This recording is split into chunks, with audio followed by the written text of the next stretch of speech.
Përfundon aventura europiane për Skënderbeun që në turin e dytë kualifikues të UEFA Champions League. Korçarët shpresonin për një kualifikim në turin tjetër pas barazimit 0-0 në sfidën e parë në Bielorusi, por nuk kanë arritur më shumë se rezultati 1-1 në kthim përballë tifozëve të tyre, shifra që kanë avantazhuar kundërshtarin. Ndeshje në fakt e pafat për kampionët e fuqisë të Shqipërisë të ndalur edhe nga shtyllat.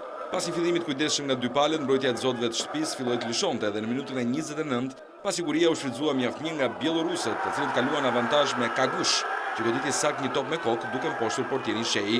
Kundërpërgjigja e korçarëve erdhi me njëherë dhe 3 minuta më vonë Progni kërkoi të surprizonte portierin Çernik, i cili me pasigurinë e tij e çoi topin drejt shtyllës.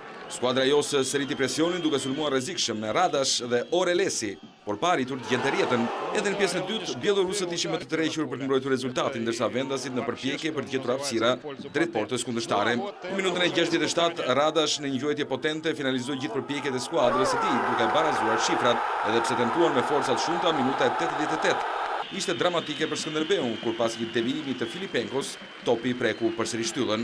Ne dinim që goli në fushë kundërshtare që shënoi Bate Borisov do të ishte shumë i rëndësishëm për të. Humëm pak qetësinë.